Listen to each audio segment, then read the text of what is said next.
Alright, hello all you crazy people out there, my name is Dragonite, and welcome back to Harvest December. This was the day Shiro had been waiting for, the day the ritual was to be performed. Alright, see you later. I'm going now, Onisama. Onisama, I think that's what it is. Because one Sama just doesn't sound right. Anyway, the heavy door of the Rokushiki shrine groaned as it opened slowly. It looked as if it was made from wood, but upon closer inspection the interior was lined with metal. It acts like a Tagami crystal, Tomomi explained as she watched me run out my palms over the surface. It acts as a cage? Yes, in case something goes wrong during the ritual.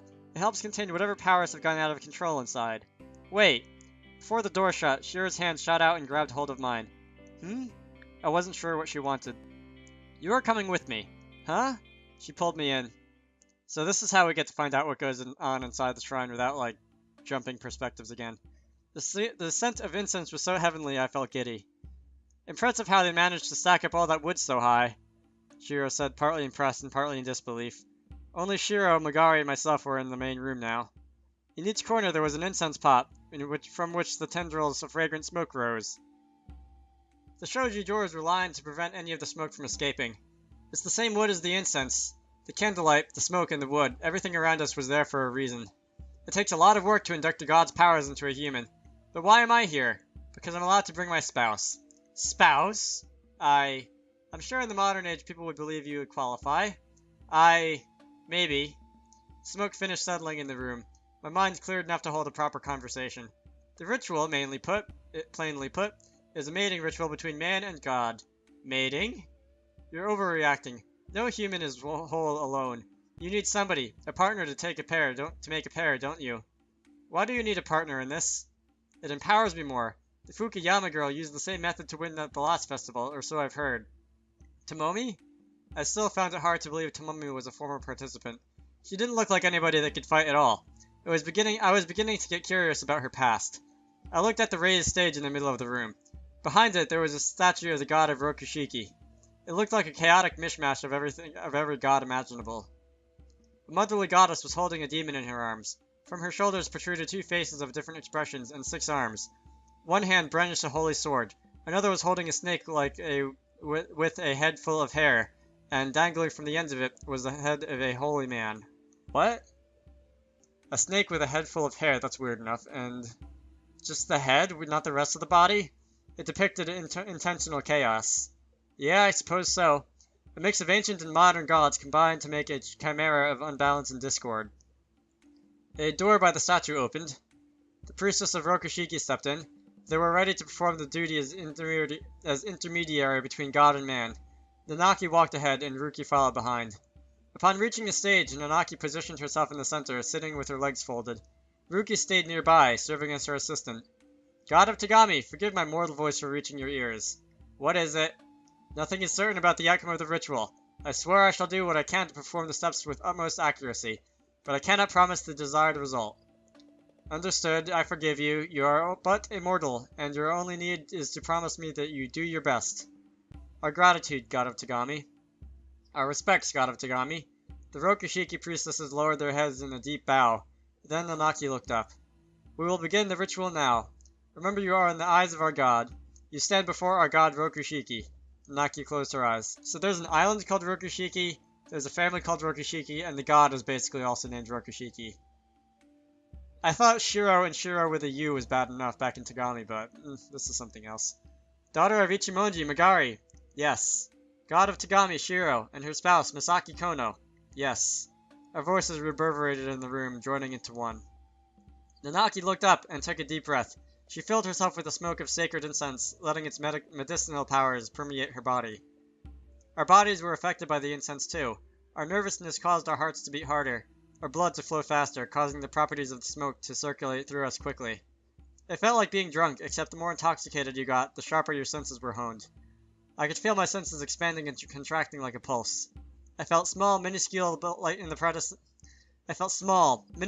presence of a god, but yet felt the sense of happiness and completion as if I had become one with a profound power.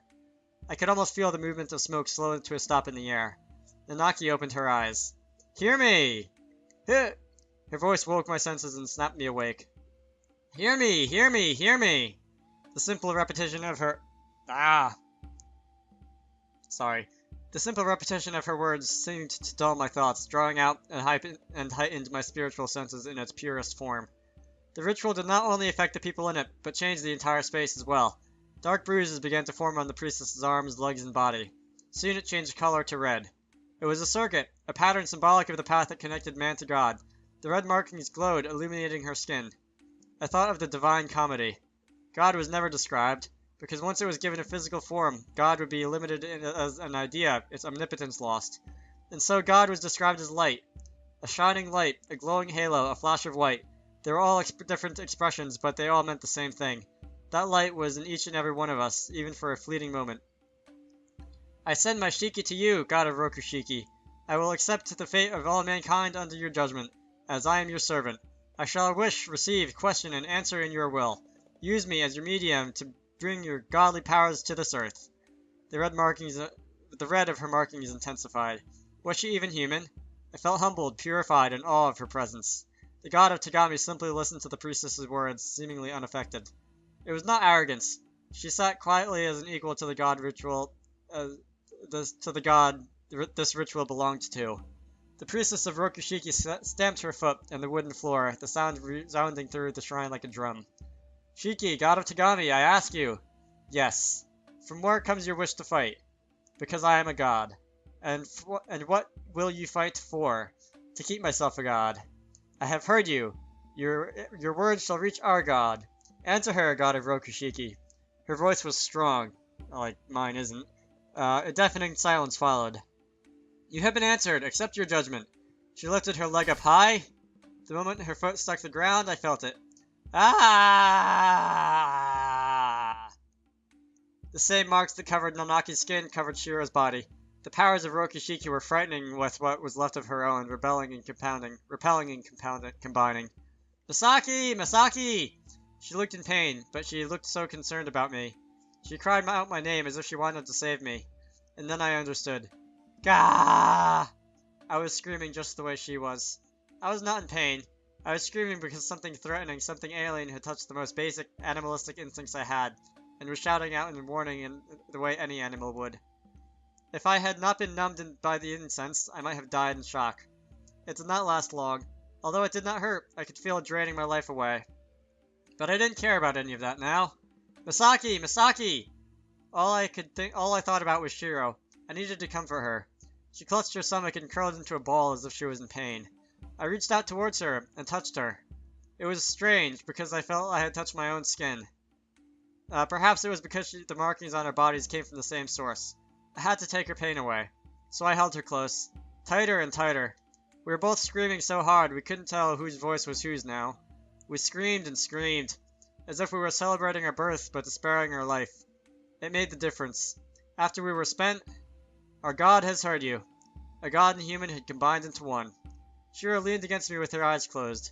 She was unconscious. Ellipses. We were exhausted. I was wiping the sweat away from her forehead. Oh. That is the telephone! I repeat, one of these days I'm just going to unplug the telephone when I'm recording and get like a half hour of peace and quiet. Anyway, I stared dazedly at the faint markings on the back of my hand. I let out a sigh of relief. The ritual was a success, but it was not over yet. I gathered Shiro in my arms and sat cross-legged on the floor. I nodded to Nanaki. She nodded back and prepared to proceed with the other participant. Shiki! Megari Ichimonji, I ask you! Yes. Why do you fight? Why? In the quiet, Megari's words dispersed into the air and faded away. Why? Answer me! Oh no. I felt like cursing them all. Neither Nanaki or Ruki understood Megari or knew what she was all about. Nanaki may have noticed Megari had a problem. But now, as priestess of Rokushiki, she was not in a state of mind to help. She was there only as a medium, taking steps as a tradition called, doing her job. And I was powerless to change anything. I only sat there knowing the situation wasn't good. Embodying God's powers or embodying a god. Megari, she... There is no reason. The candles that lit the room died one by one. Now the shrine was engulfed in darkness. Only the faint glowing of the marks on our skin were visible. Yeah, I don't have a reason. Oh, now you're ready to acknowledge that? Well, better, now than never. Look at those stupid people doing some sorry ritual. Amusing, if not laughable. No, she's just acting from tradition. In fact, I see there have been some improvements. Not bad from a historic point of view. You are... What should we do? The Rokushiki didn't even notice we were here all along. Tradition, my ass. Tradition, my ass. You want us to belong, you said? Well, don't waste your time here. I may have granted my powers to the base there, but that is irrelevant to you. So what if she participates in the festival? That means nothing to you. There, hear us. The rituals of Rokushiki are here to connect us with our people. It is their duty to— Shut up! Whoever the one priestess is, she stood up. The ritual had gone terribly wrong. The god of Rokushiki himself, using Megari's voice, had condemned the Rokushiki family's ways. Well, what should I do? If you can't think of anything, I'll just have my way.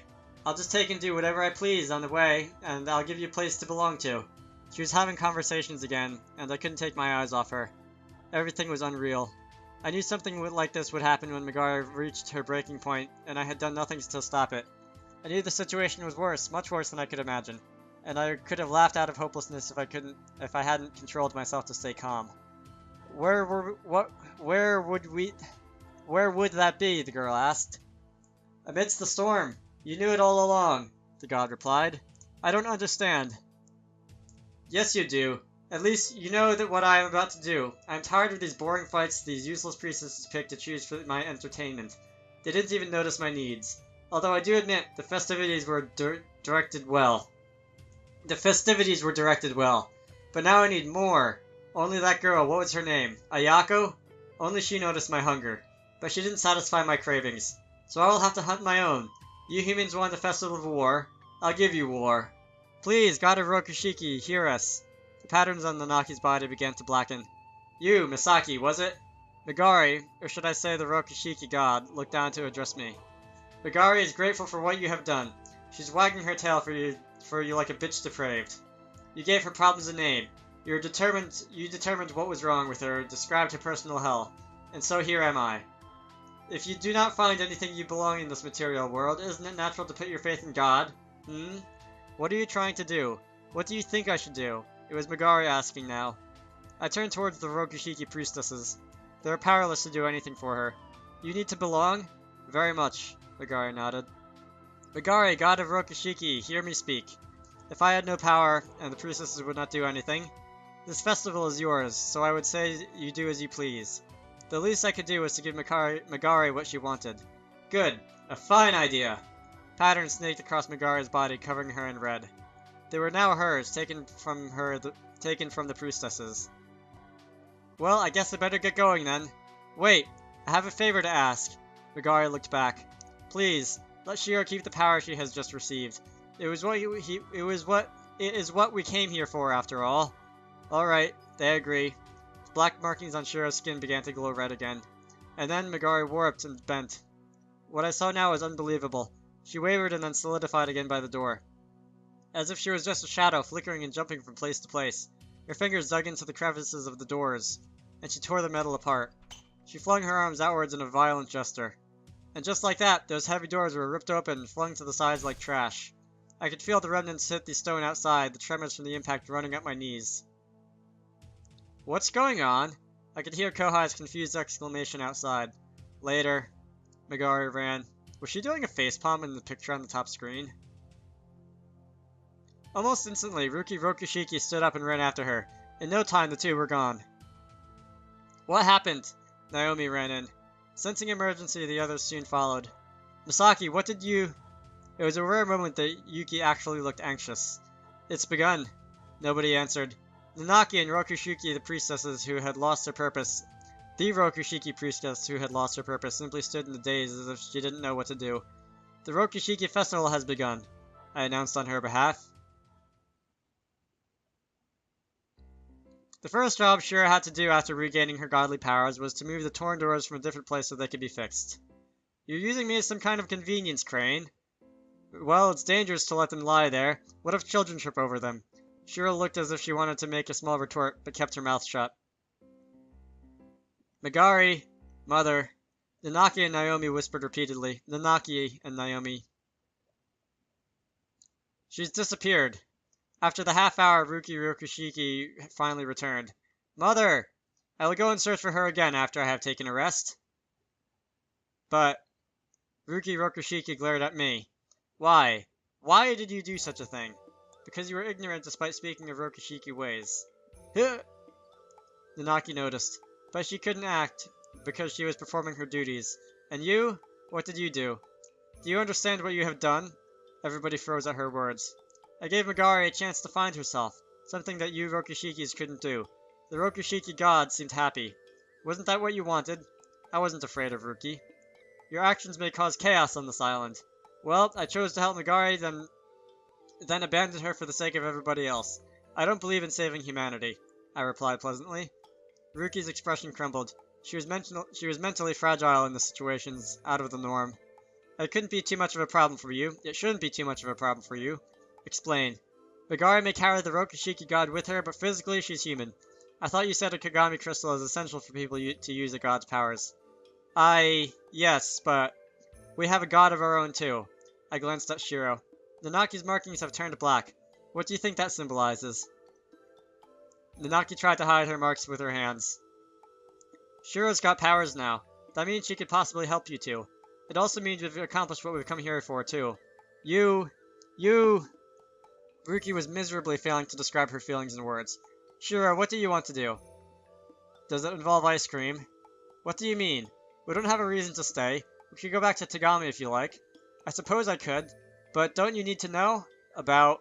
Megari, don't you need to see what happens? I'd like to see very much. I'll do whatever you want me to do. Rokushiki-san, what do you want us to do? Ruki Rokushiki was glaring at me with hatred, like I was her enemy. Please stay on this island until we find Ichimonji's daughter. Thank you for your permission for us to stay. Because I doubt you would have given us information by phone. I nodded and turned to Yuki and the others. Yuki, I think you should all go back to Tagami, just to be safe. I'm staying with you, Yuki said definitively. It's a wife's duty to stay by her husband's side. You're not my wife and I'm not your husband.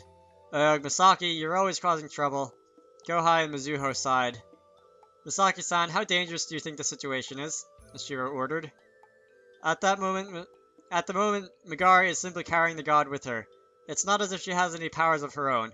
Without a Kagami crystal, she is probably just a little more than what an average human being is. You're saying we should move quickly, Ruki said. Besides, it's Megari that is making the decisions now. As long as she remains herself, I don't think she means harm. Unconvinced, Naomi glared at me. I was making a lot of enemies today. Maybe you're right. Empty words. But to be honest, I don't think it matters who's making the decisions for Megari, Naomi stiffened. Megari is one with the Rokushiki god now. She needs to find that place to belong, and for that, she needs to complete the fighting festival. In other words, she is... That's enough. I shut my mouth. It was Rokushiki's mistake not to have been able to see through Ichimonji's daughter. I will take care of the rest. Shiro-sama will need to stay to perform its cleansing ritual, but everybody else, please leave. Ruki turned away. Especially you, Masaki-san. I do not wish to see your face. We all walked down the stone stairs in silence. It was as if everybody was avoiding speech in case they said anything that might cause everybody else to worry. Masaki. Naomi waited for me to catch up with her. I was walking in the back. Punch or kick? Whichever I choose will end with me getting hurt, doesn't it? Rephrase. Punch or jealousy? Jealousy? Insensitive. Explain. Don't copy me. I would never notice Megari felt she didn't belong. So, you aren't angry with the situation now? Correct. I just can't forgive myself. I haven't been a good sister. Naomi, you simply focus too much on one thing. I know. I can be stupid because of that trait too. What do you want me to do? Accept. Accept what? Anything Megari needs to do? Anything Megari needs to do? Really? Yes, really. Naomi Ichimonji nodded gravely. Festival with friends. Alright, so now we're getting close to the end. I'm gonna end this off here. And I'm probably gonna put the recording down for the day because my voice is starting to die. I hope you all enjoyed that. My name is Dragonite. And I will see you all later.